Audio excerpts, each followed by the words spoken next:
Hi, hello, welcome back to my channel. Sorry, I'm gonna start crying. The light is very bright for me. I have a cold, but I got off the couch and I put on some makeup so I could be here with you and talk to you about my February reads, which were so good. As I was walking up here to get ready for this, I was like, no, I had read good books, but then when I got them off my bookshelf, I was like, no, they were really good. So many good books. And I don't know, I haven't looked back at what I've rated them. So we're going to go off of just vibes today.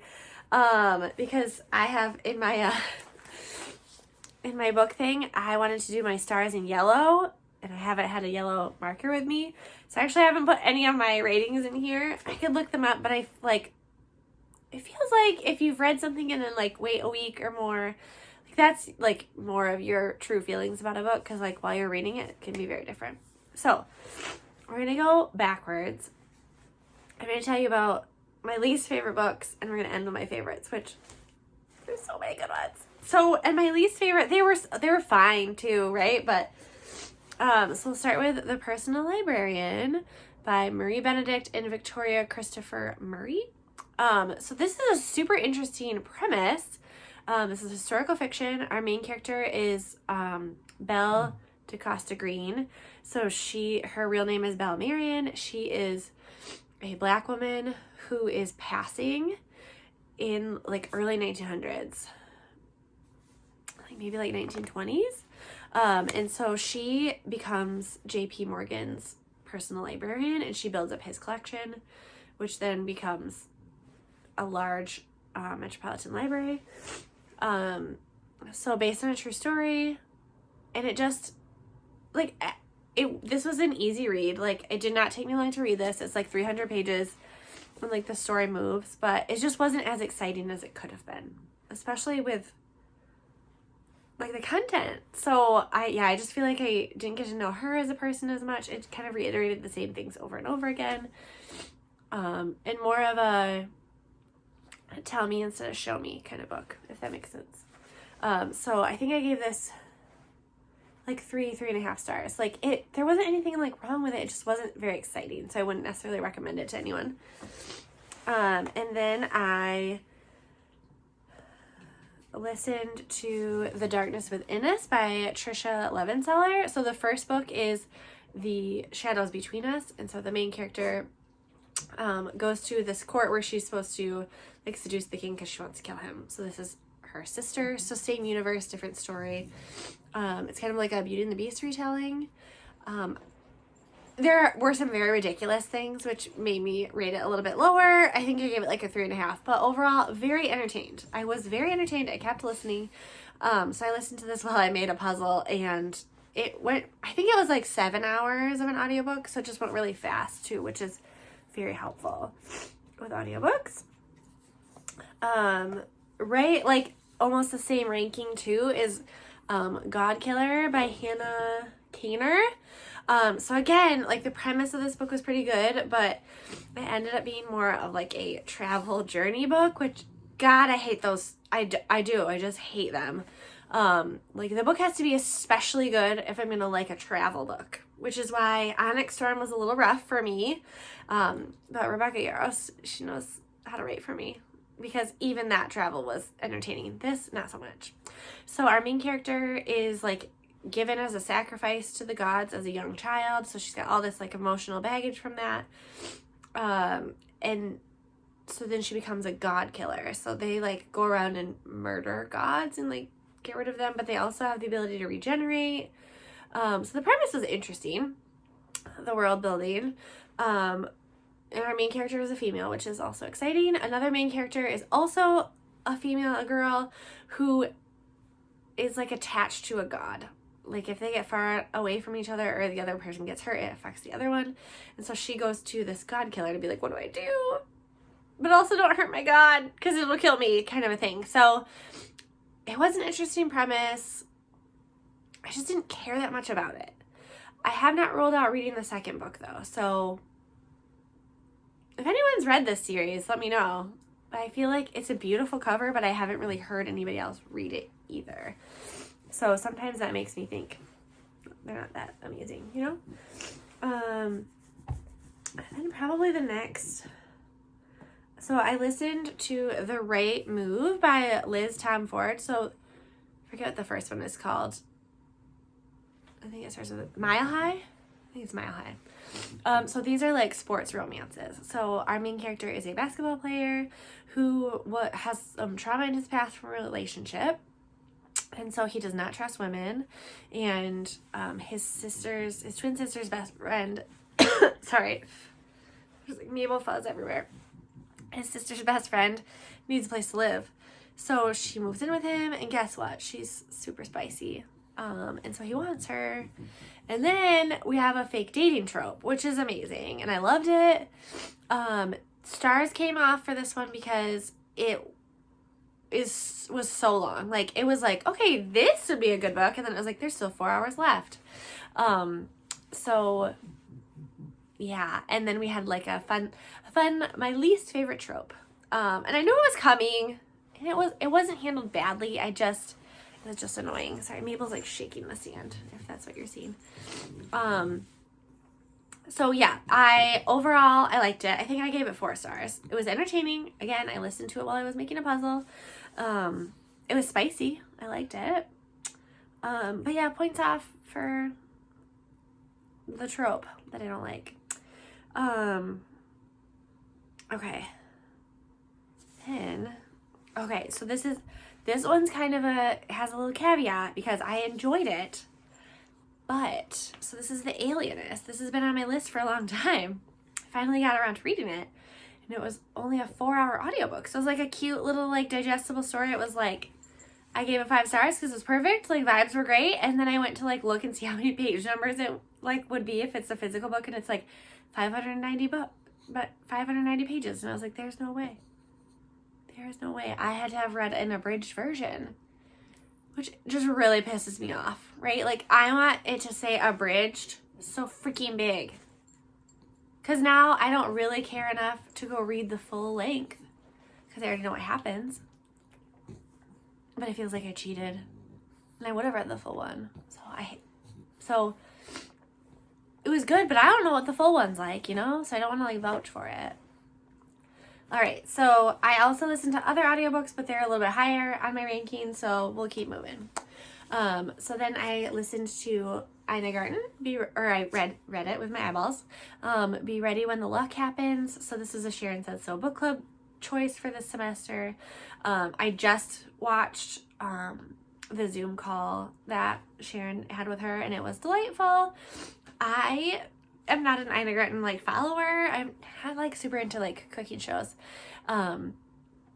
So this was really my like introduction to her, besides people like loving her during the pandemic. Like, I knew that she was a big deal with her huge wine glass during the pandemic. And yes, this was delightful. It was just it's nice to see like a strong woman who didn't feel like she like sacrificed any of her hopes or dreams. It's also interesting to experience a woman who is in a loving marriage of like 30, 40 years, I don't know, maybe 50 years. And they decided to not have children. So that was also interesting to see that you can just be very fulfilled with work and love. So yes, this was delightful. I think I would have liked it more if I knew more about her, but it was well written. There's a Taylor Swift shout out in here, which is great. And then we get to my I'm pretty sure I divided these last few between like 4 and 5 stars, but I don't remember what I gave them. So like, yeah, like if this doesn't match what my Goodreads says, sorry, this is vibes today. Okay. So I read 5 Brothers by Penelope Douglas. If you've read Penelope Douglas, you know that these are spicy and you feel morally corrupted after you've read them, okay? So strap on, because this is what the premise of this book is. Our main character lives in the wealthier side of town, but she likes to slum it on the other side with the guy that she's hooking up with, but he's currently hooking up with other people. So they like kind of get in a fight. Like she's supposed to be, I think, leaving for school because she's like a senior in high school. And so, but she like can't leave the house like after they have a fight. So then she like goes and sleeps on the couch. Well, then someone comes and has sex with her, and it's the most amazing sex she's ever had in her whole life. She doesn't know who it was, but it had to be one of these 5 brothers. So she knows it's not the one that she had currently been sleeping with. But so there's 4 other options. And so the rest of the book is like trying to figure out who it is. And also hooking up with most of them. So like, yeah, like you feel dirty while you're reading it. Like that's, I think Penelope Douglas wants you to feel dirty. She wants you to feel like this is wrong. So why do I like it? Yeah. So 5 brothers. It was a page turner. It was spicy. I would still put like Birthday Girl and Punk 57 above this one, but I didn't have regrets. And then I read 10,000 Stitches by Olivia Atwater. So this one it's another like fairy tale retelling. It's not like an even trade for one. So there's just like lots of fairy tale vibes. Like you can find like pieces of different things. So the first book in this series is Half a Soul, which I loved. And I also thought this one was delightful. They're very like easy, quick reads, and the writing is just good. Like it's like banter and fun and like not a stuffy fairy tale. So this fae like comes up to our character who is, I think her name is Effie. Effie is a maid, and so he's like, hey, I want to be good. Like, can I help you? Can I help you with things? And she's like, no, do not help me. Because the fae like to make deals and like ruin humans' lives. And so she's just like trying so hard to like stay away from him. And then they make a deal, and he's trying to help her like marry someone rich. So he gives her this like glamour and beautiful gown. So it's like a Cinderella retelling. But she also does a lot of embroidery, and her embroidery has like magic in it. So it was just a really interesting premise. It was cute. It was fun. I will continue reading in this series. I forget what the next one's called, but there's like a feather on the front. So at some point when I'm working through my TBR, I will probably purchase that book as well. And then I read Filthy Rich Fae. So this is kind of like I don't know, it's almost like a mob fairy. I don't know. So our main character is a nurse, and her brother made a deal with this really wealthy man who like runs New Orleans. Well, it turns out he's a fae. So she makes a deal with him instead of her brother. And it's like it's an easy read. Like I did a lot of like skimming in the first part because it was like, okay, we're like building the world. Like that's pretty typical. But then in the end, there was like, it went a whole way I didn't think it was going to go. So yeah, I got really invested. I got invested in their relationship. The spice was good. There's a lot of like, wait, who's betraying who, and ends on a cliffhanger, which was very good. And there's a second book coming out, so I will be reading the second book. So this was good. This was actually surprisingly good to me. And I got this off of Beatrice and Bubbly, which is an Instagram handle where she like reads books and pairs it with a cocktail. And she had said that this was like such a surprising one where she was like, you know, like kicking your feet and like giggling. I'm like, I get it. I get it. It was good.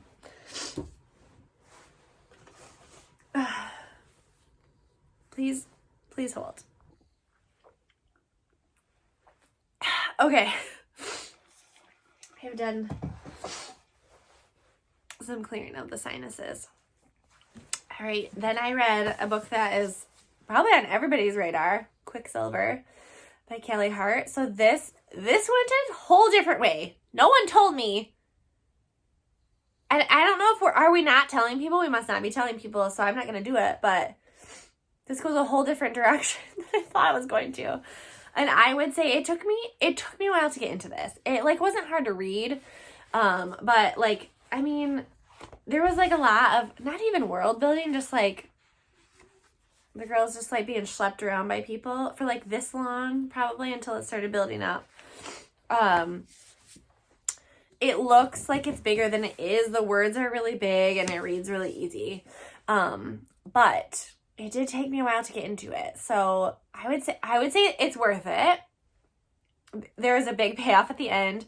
Ends on a cliffhanger. I'm here for it. I'm into it. I think Brimstone is the next one that's coming out maybe this year. But I get it. I get why people love this. He says some dirty things to her in the spicy bits, and I did not like them.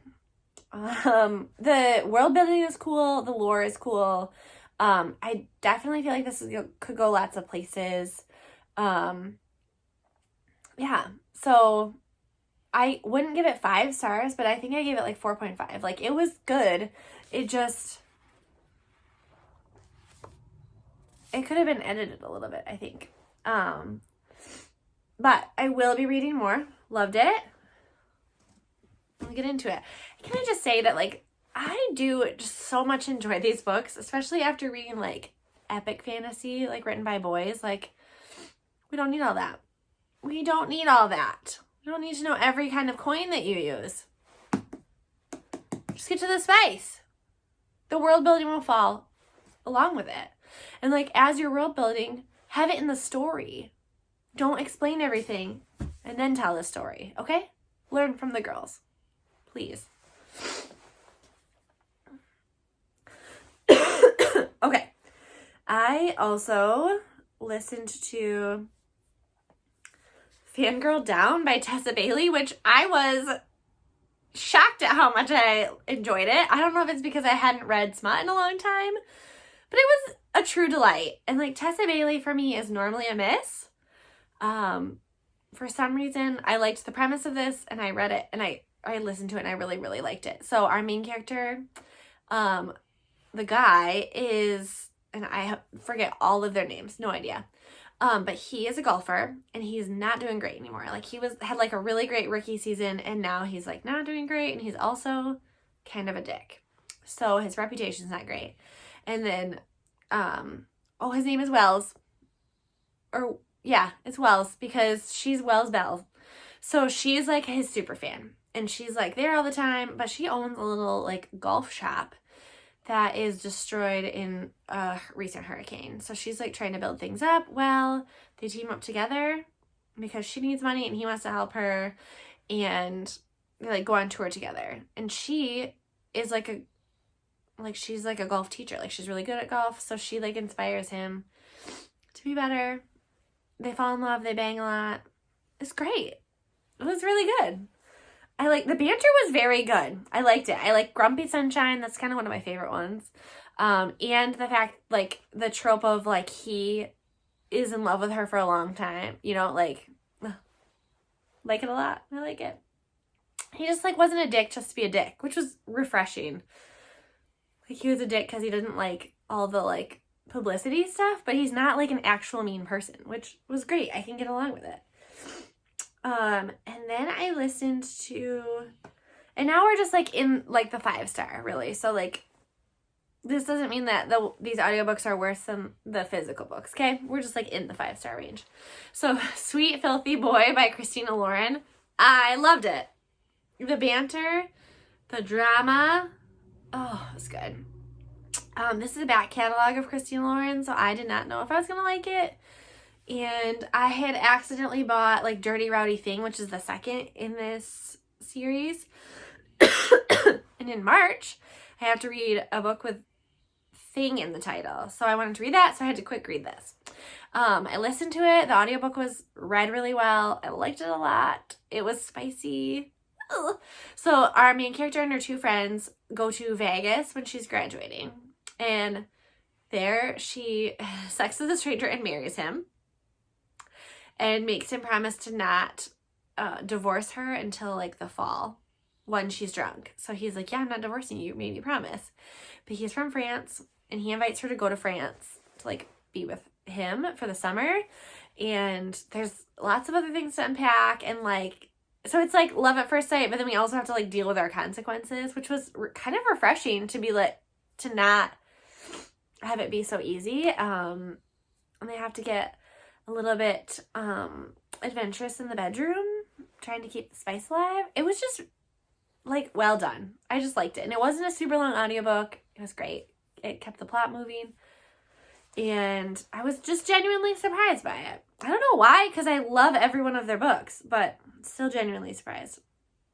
All right, and then the last audiobook, I think it was actually the first audiobook of the month, which really went off with a bang, was One Perfect Couple by Ruth Ware. Ruth Ware is an automatic listen for me, or listen or read. I feel like the first like 5 or 6 of her books, like, loved. And then 0 Days, I hated so much. So that was really the only one that I haven't liked. This one is good. This is a 5-star. So our main character is like a professional like researcher, and her boyfriend is an actor, a struggling actor, who talks her into going onto a reality show with couples. And so it's like a Love Island thing where like they compete, but they like switch couples all the time and like kind of have to like betray each other. So she's like, this sounds awful. Like, I know what they're gonna do. But she's like, whatever. Like, I'll do it for him. And it feels like they're like on the verge of breaking up anyway, because like they're very different, and like she doesn't see herself with him in the future. So she goes to this island, which she's like, this seems shady. Like, none of this seems professional. It doesn't seem like they've even sold the rights to this show. And he's like, no, I'm all in. Like, let's just do this. If you love me, you'll do this. Well, they get to this island, and they do the first challenge, and all hell breaks loose, and then more hell. And guess what? It was good. It was really good.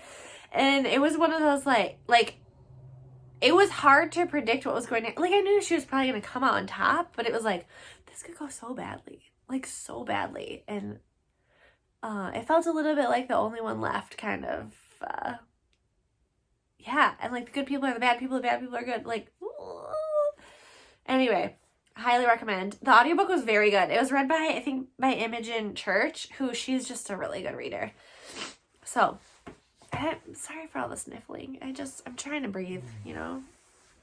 Okay. Oh, man. I don't know what order to put these in now, because these are just the best. These are the best of the month. Okay. So this one I'm putting lower because it was a little boring to start with, but Magnolia Parks by Jessa Hastings. Wow. This is like reading Gossip Girl. And like, there's a whole Instagram that like has the outfits, because they would be like detailed of like, I'm wearing this designer in this shade, and I was like, there's a reason that they're saying these outfits, right? Like, I feel like I need to go see them. Sure enough, there's a whole Magnolia Parks like Instagram page that's just like the outfits that the characters are wearing, which is so helpful when you're like, oh, that's the gown she's in. Oh, that's the dress she's in, which, yeah. So I just loved it so much.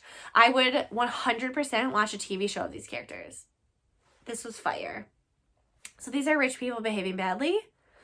Like, the amount of money is just psychotic. So Magnolia Parks is our main character. And BJ Valentine is her like childhood boyfriend. They are currently like sleeping over at each other's houses, but not together. Like, not having sex. Their boundaries are weird. Their relationship is weird. Like, they're each other's best friend, but they don't trust each other because something happened in their past. So you're finding things out in the past, and then right when you think maybe things are better, bam! And then it's done. Whoa, it would have been probably like a 4, like 3/4 of the way through, and then all of a sudden it was like, what in the heck? And I didn't see it coming. I didn't. It was so good. It's so good. And it just has so many repercussions. And so the next book is Daisy Hates, which is like another girl that's like loosely in this group of friends, but it's not even like about Magnolia. So I'm like, I don't know. So like, I both want to read them, but I also have so many other books to read. So I own Daisy Hates. That'll be the next one I read in this series. And then let's just go for Binding 13. So this is I don't think it's YA, but it's like it is young adult. It's young adult.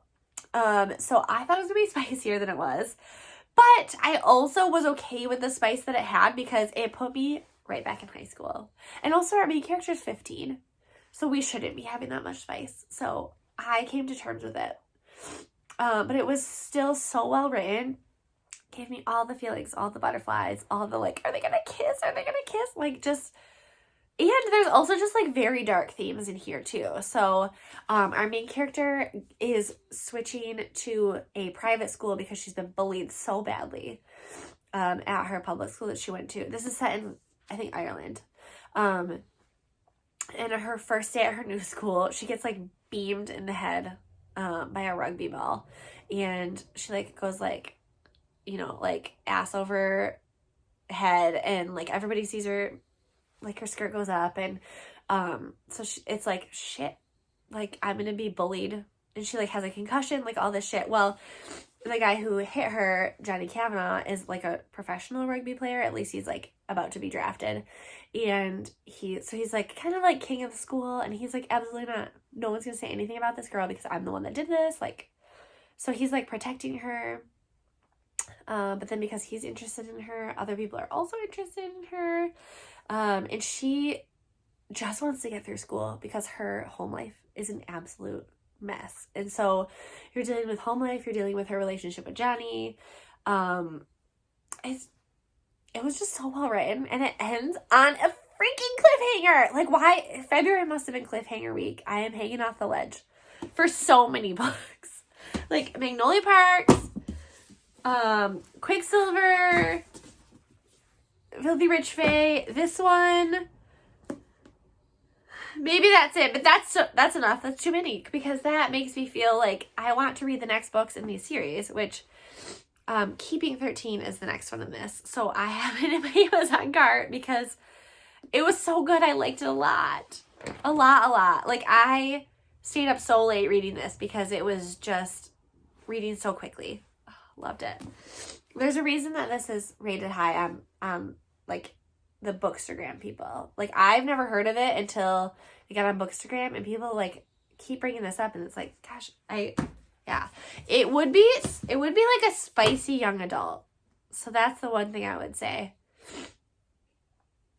because they deal with like sex and hooking up a lot. It's just not like a really smutty like sex scene, because she's like 15 and 16, and then he's 17. Okay, another great one. A Sea of Unspoken Things by Adrienne Young. So Adrienne Young is an automatic buy for me, and this started when I read Fable and Namesake, which were her young adult books. She has since written, I think this is her third or her fourth. I think it might be her third adult. And so I was like, well, we'll see if she makes the transition, right? Gosh, did she? She sure did. Some of you may have heard of Spells for Forgetting or The Unmaking of June Farrow. The Unmaking of June Farrow made kind of a splash last year because it was so good. So this is exact same vibes, like that, like speculative fiction, like where it's like a little bit creepy. There's like an element of a fantasy, but it's like set in the real world, which I love. Like more of a witchcraft vibe, which there isn't really a witchcraft vibe in this, but it's still like, oh, it's just a little bit creepy. It's like ominous.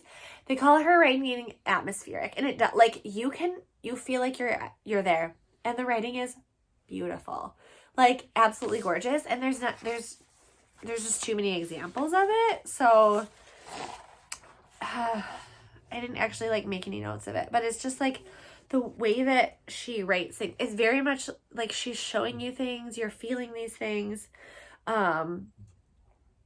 It's just so great. So great.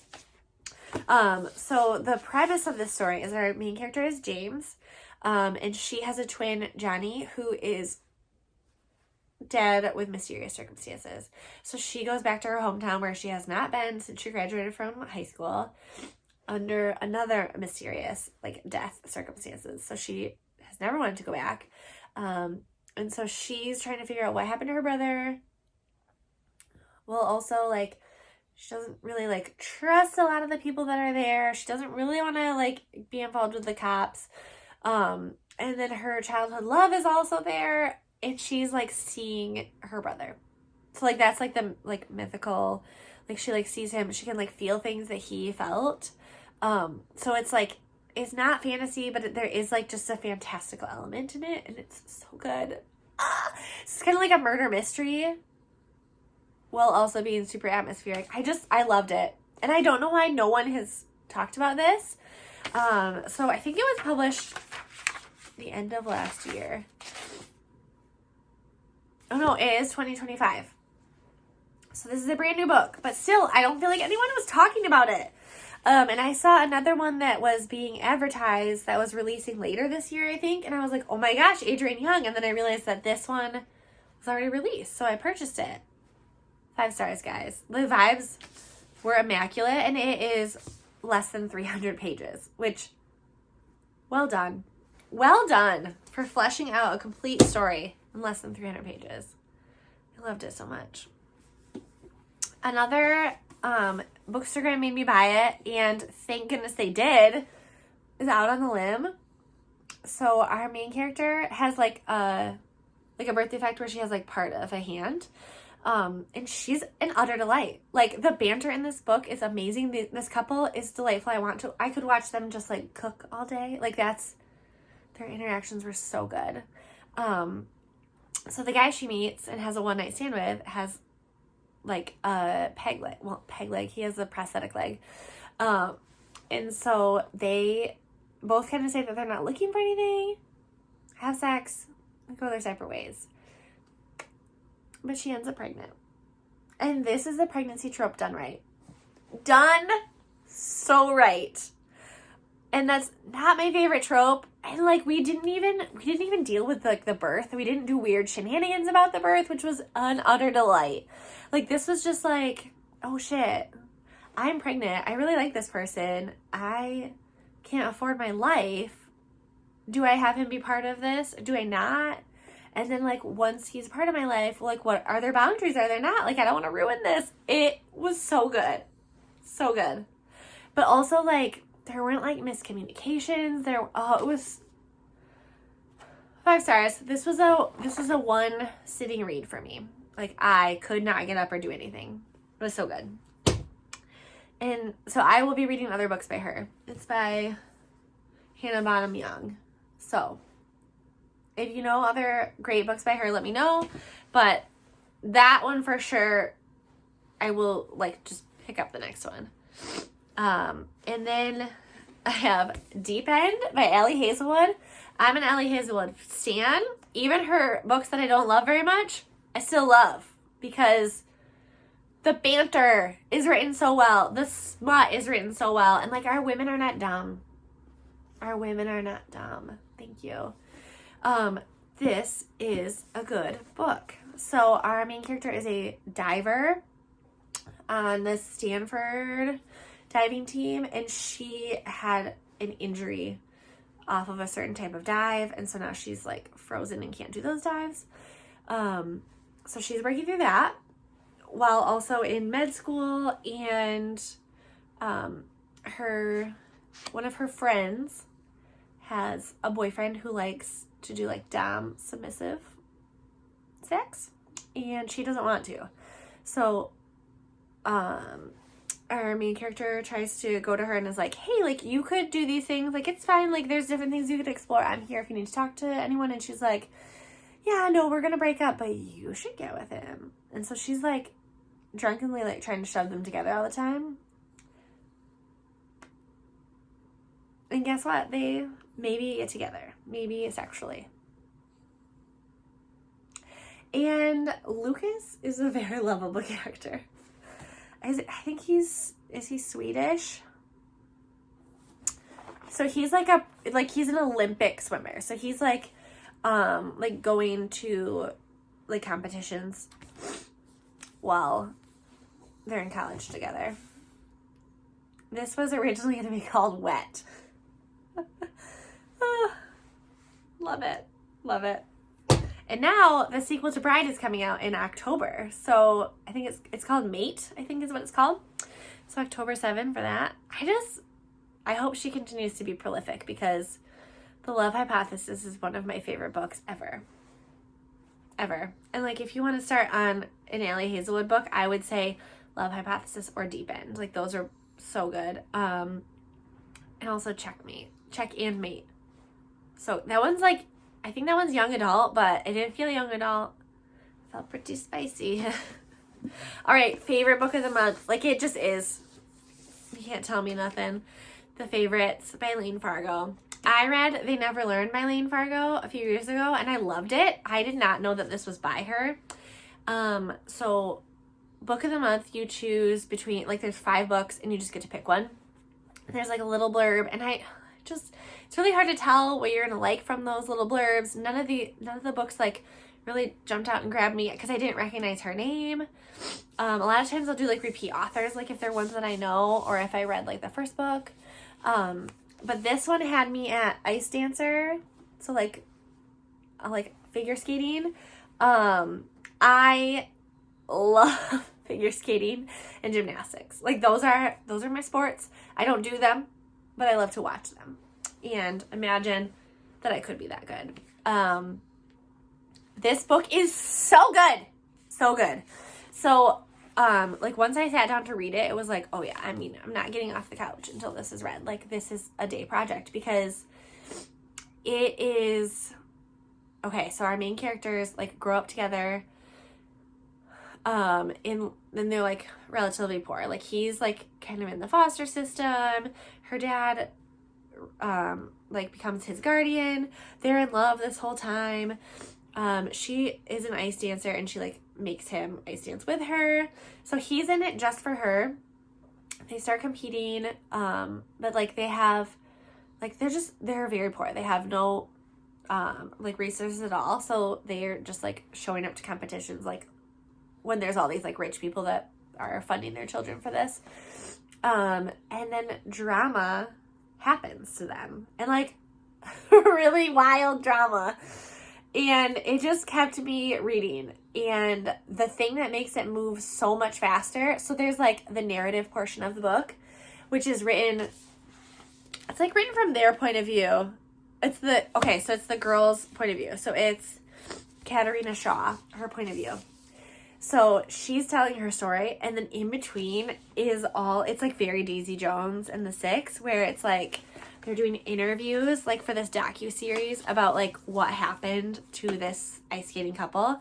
And so there's just like this very ominous tone where you're like, okay, one of them killed someone or one of them was killed. Like something bad happened to them and you have no idea how it's going to end up. And it just like keeps it moving so like well. And I just feel like it wasn't like a well tied up story. Like, it wasn't where like, oh, and then they like win all the medals and they fall in love and everything works out for them. It was like shitstorm, making bad decisions. Like just very like well fleshed out characters and like shit happening continuously and they're being sabotaged. Like when they get their shit together and they're being sabotaged, like it was so good. It moved so quickly and I still like, I never would have guessed that is what would have happened from the beginning. So that was my favorite book of February. And honestly, like, I will say right now, like, this should probably be the best book of the year for 2025. At least for book of the month. Like, obviously there could be some better books that come out, but that's going to be hard to beat.